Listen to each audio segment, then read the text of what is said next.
A disputa pela herança bilionária deixada por Gugu Liberato provocou um racha entre os filhos do apresentador. Os conflitos se agravaram depois que uma das filhas de Gugu pediu para comprar um carro de luxo e recebeu um não como resposta.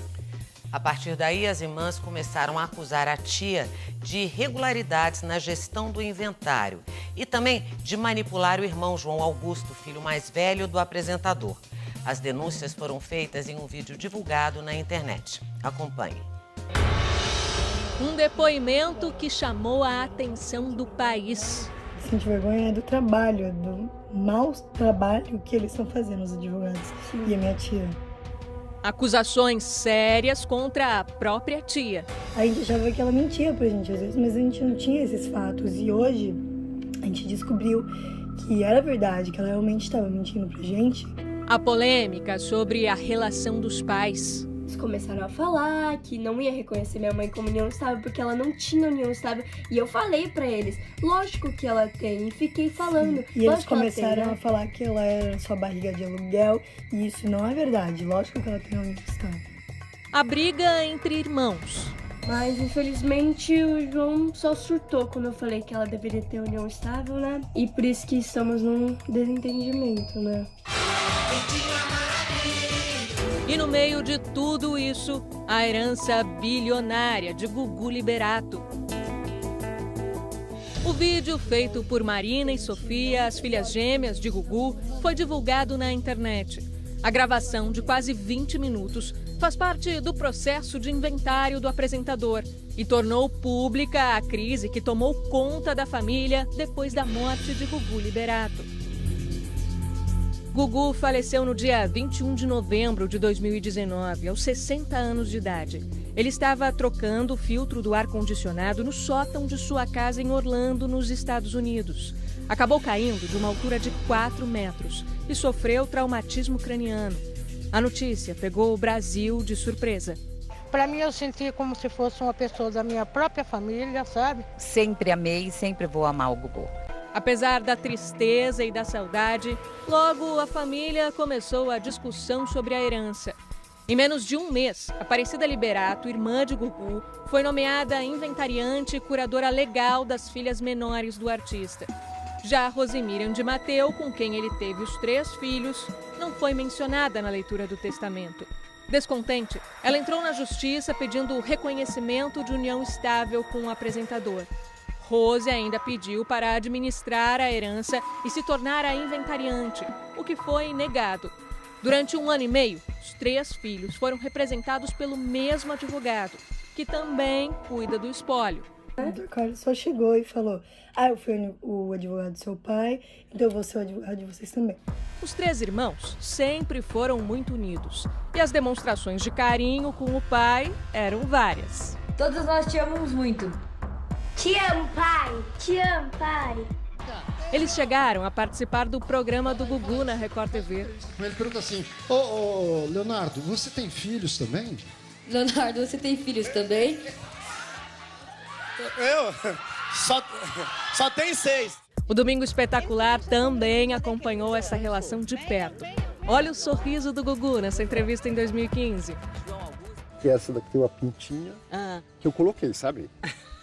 Para diferenciar. Conta pra ela que eu transferia pintas. Ele pegava uma pinta que eu já tinha e ele colocava no lugar que eu não tinha. 1 ano depois da morte, João, Marina e Sofia deram uma entrevista exclusiva. E, mais uma vez, reforçaram o valor que o pai dava para a união da família. Ele sempre falava que amigos passam, as pessoas que você conhece passam, mas a família sempre está com você. E que a família é tudo. E em abril de 2021, na primeira entrevista em Orlando, para os filhos se reuniram mais uma vez. Qual foi a maior lição que o Gugu deixou para vocês? Acho que para mim foi ser uma pessoa bondosa, uma pessoa humilde, uma pessoa do bem. Ele sempre falava pra gente tentar nosso máximo e se esforçar muito que a gente vai alcançar nossos objetivos.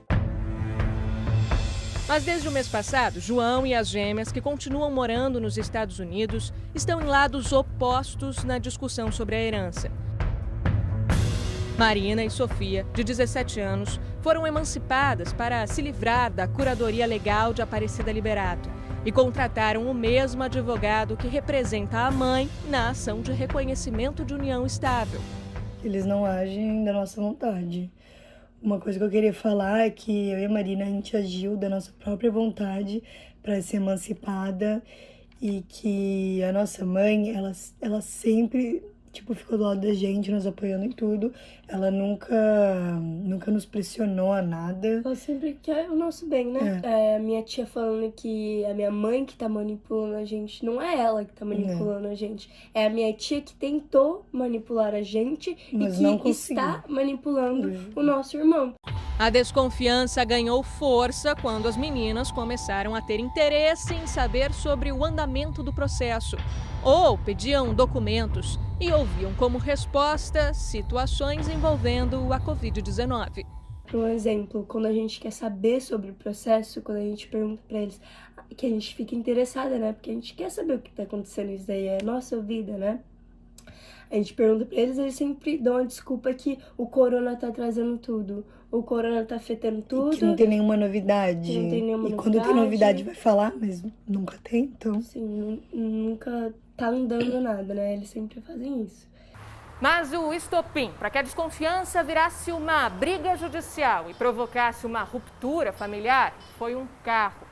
Sofia pediu para comprar um veículo como esse, de luxo, que pode custar entre 300 mil e quase R$1,5 milhão de reais. Mas a tia teria negado. Eu queria um carro muito. E eu pedi para minha tia a Porsche, que eu sempre sonhei em ter. E ela falou com a promotora, e que a promotora falou que eu não podia ter esse carro, porque era um carro de luxo, era muito de luxo para uma criança de 17 anos. E eu não poderia ter também porque ele era muito caro. Eu já achei isso muito estranho, mas eu falei, tá bom, vou tentar achar um carro mais barato. Eu fui lá e eu acabei comprando um carro, metade do preço desse carro que eu queria. E isso eu realmente não fiquei feliz. Desse ponto em diante, a situação ficou cada vez mais complicada. As irmãs decidiram ir a fundo para entender melhor sobre o patrimônio deixado pelo pai e como ele vinha sendo administrado pela irmã de Gugu. Sim, tem vários fatos, né, que provam que a minha tia tá mentindo pra gente, nossos advogados também, né? E a gente tem provas disso porque, por um exemplo, a gente descobriu também recentemente que o João ganha mais que a gente por mês. E isso é totalmente injusto. E as supostas descobertas não param por aí. Vão ficando, aliás, mais sérias. Eles assinam coisas, a minha tia, né, pelo menos, assina coisas em nossos nomes que a gente nem sabe sobre. Nada. Por um exemplo, o Alexandre, o nosso primo, pediu um dinheiro altíssimo e ela assinou como a gente tivesse concordado que e ela nem falou com a gente falou com a gente nada, a gente não tinha ideia, a gente só viu o quê? No jornal, quando saiu. O pedido de união estável feito por Rosemiriam é outro ponto de conflito entre as filhas e a equipe que controla o inventário de Gugu.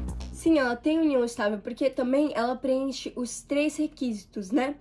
Que é com finalidade de constituição de uma família, uma relação duradoura e uma relação pública. Então ela tem sim uma união estável.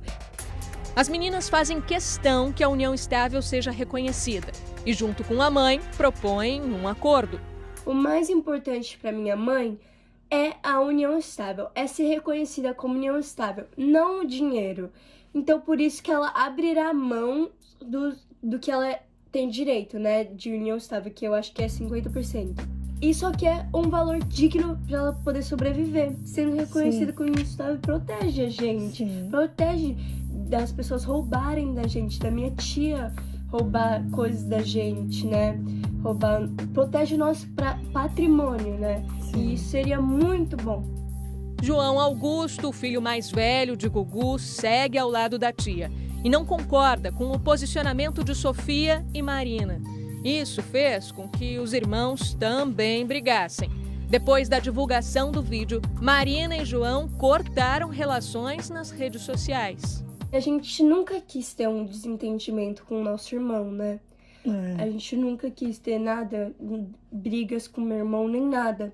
Até porque eu mandei mensagens pra ele no WhatsApp, tentando convencer ele que ele tá sendo manipulado, né? Este especialista afirma que espólios assim, com muitos bens e altos valores envolvidos, costumam se tornar complicados. É como uma equação extremamente complexa de se resolver, ainda mais quando os herdeiros não concordam. Imagina em um bi, casas, patrimônio nos Estados Unidos, patrimônio no Brasil, interesses múltiplos de, enfim, da mãe das meninas, etc. Então, todo esse fluxo de interesses de parte a parte acaba retardando o andamento do processo, e quanto mais ingredientes você põe nessa caixinha, mais difícil de ter o resultado lá na frente. Pode colocar décadas. A demora significa também despesa. Esse engessamento vai acabando prejudicando tudo e vai dilapidando de alguma forma os bens, porque quem paga é a própria herança. E uma coisa que eu queria falar é que a gente quer muito uma auditoria para ver todo o andamento do processo certinho, o que aconteceu, o que entrou e saiu, dinheiro e tudo mais. A lei garante que 1 ano depois que completa 18 anos, ou nesse caso a emancipação, de questionar os atos que foram praticados no âmbito do inventário. Por exemplo, um desequilíbrio nas forças da herança. Já com relação à Porsche, que Sofia queria e não pôde comprar... Isso é um juízo da administração. É um pouco de um juízo normal de quem está à guarda dos pais. Em nota, o novo advogado das filhas de Gugu afirma que a gravação foi feita diretamente para a justiça e faz parte do processo de inventário que tramita em segredo de justiça. Portanto, o vídeo foi indevidamente vazado à imprensa e os fatos serão apurados na esfera cabível. O irmão mais velho, a mãe e a tia não se manifestaram sobre o caso. Na sexta-feira, Marina e Sofia se manifestaram em suas redes sociais. E esse vídeo foi realmente um vazamento, que a gente não faz ideia de quem vazou esse vídeo. Eu sugiro vocês assistirem o vídeo inteiro para vocês entenderem o contexto do vídeo. Vocês vão ver que, na verdade, não se trata de uma compra de um carro, se trata de um assunto muito mais sério e importante por trás disso. Pelas declarações à justiça, a briga pela herança de Gugu está longe de terminar. A gente sente vergonha das coisas que eles estão assinando no nosso nome, né? Sem a gente saber, né? As coisas que eles estão fazendo por trás das nossas costas. Então é disso que a gente sente vergonha de verdade. Né? Mas é isso. Agora sim a gente tá protegida com os nossos novos advogados. Sim. Né? Agora a gente vai tomar providência. A Fabiola Hypert conta mais sobre esse assunto lá na internet. Acesse r7.com/canal Domingo Espetacular ou aponte a câmera do seu celular para o QR Code aqui da tela para assistir ao Momento Venenosa dessa semana. Agora o outro lado. Nós procuramos a irmã e a mãe do apresentador, Gugu Liberato. Elas não quiseram falar. Durante a tarde, os advogados que representam a família nos enviaram uma nota. No texto, os advogados do filho e de parte da família de Gugu informam que compete a quem fez o vídeo esclarecer o episódio da divulgação. Salientam que desde o afastamento da mãe dos filhos do apresentador do inventário, coincidentemente não houve nenhum vazamento dos dados do processo. A nota diz que Gugu sempre foi discreto em sua vida familiar e empresarial e que a família e o filho João seguem esse princípio e se negam a contribuir com a desnecessária exposição. Os advogados dizem ainda confiar que a justiça vai punir os responsáveis por produzir e distribuir o vídeo. E encerram a nota dizendo que a verdade vai prevalecer e ninguém irá desvirtuar o desejo de Gugu.